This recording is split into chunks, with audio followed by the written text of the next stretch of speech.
اور پاکستان کے نوجوان کو ایک خوشحال مستقبل ملے گا۔ اچھا میڈم، کہا جا رہا ہے کہ آپ لوگ عدالتوں کے لازمی ہیں اور آپ عدالتوں میں پیش بھی ہو رہے ہیں، یہ اس کا ثبوت ہے کہ آپ آج بھی پیش ہیں،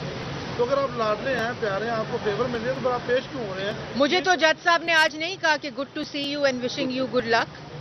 میں تو اندر یہاں سے چل کر گئی ہوں، میں تو کسی مرسیڈیز میں بیٹھ کر جج صاحب کے آگے پیش ہونے نہیں گئی۔ میں نے تو نہیں کہا اوئے زیبا جج میں تمہیں چھوڑوں گا نہیں یا چھوڑوں گی نہیں۔ تو جو لاڈلے ہیں وہ اس کا خمیازہ بھگت رہے ہیں، اور جنہوں نے لاڈلا بنایا تھا وہ بھی اس کا خمیازہ بھگت رہے ہیں۔ تو یہ پاکستان کی تاریخ میں آپ جب غلط فیصلے کرتے ہیں، جب آپ اپنے منصب کو غلط استعمال کرتے ہیں، جب آپ اپنے اختیار کو غلط استعمال کرتے ہیں، آپ کو اس کا خمیازہ اور اس کا جواب دینا پڑتا ہے۔ میڈم یہ بتائیے کہ ہے وہ الیکشن بھی لڑ رہے ہیں، اور علیم خان صاحب کے بارے میں آپ کا کہنا تھا کہ یہ قبضہ مافیا ہیں اور بیواؤں غریبوں کے انہوں نے پلاٹ پہ قبضہ کیے، اس حساب لیا جائے گا، تو کیا یہ حساب اب لیا جائے گا؟ دیکھیں، پاکستان مسلم لیگ نون نے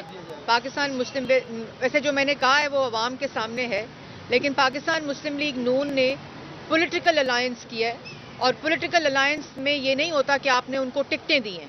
آپ نے ان کے ساتھ الائنس کیا ہوتا ہے اور آپ نے ان کے ساتھ الیکشن لڑنے کا فیصلہ کیا ہوتا ہے۔ آگے وہ ٹکٹ جس مرضی کو دیں، یہ اس جماعت کا اختیار ہوتا ہے، اس جماعت کی مرضی ہوتی ہے۔ یہ وہ ٹکٹیں مسلم لیگ نون نہیں دیتی، وہ پولیٹیکل الائنس مسلم لیگ نون نے کی ہے۔ اچھا میڈم یہ بتائیں کہ جہیز ترین کے اوپر تو آپ لوگوں نے الزام لگایا تھا کہ یہ چیٹی چور ہے، تو آج تو جو آپ کے ساتھ بیٹھے تو آپ وہ کیسے کلیئر ہو رہے ہیں؟ دیکھیں، میں نے پہلے کہا کہ مسلم لیگ نون نے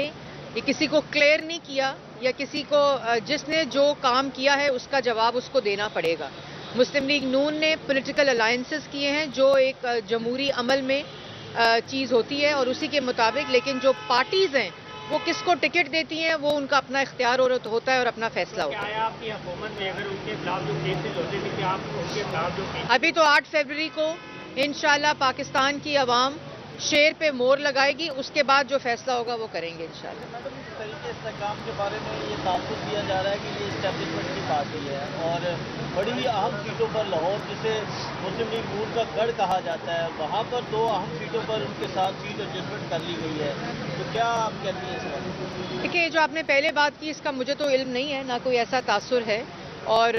میں نے جیسے اس کا جواب پہلے بھی دیا ہے کہ ایز پولیٹیکل پارٹی ہم نے الائنسز کیے ہیں پولیٹیکل، اور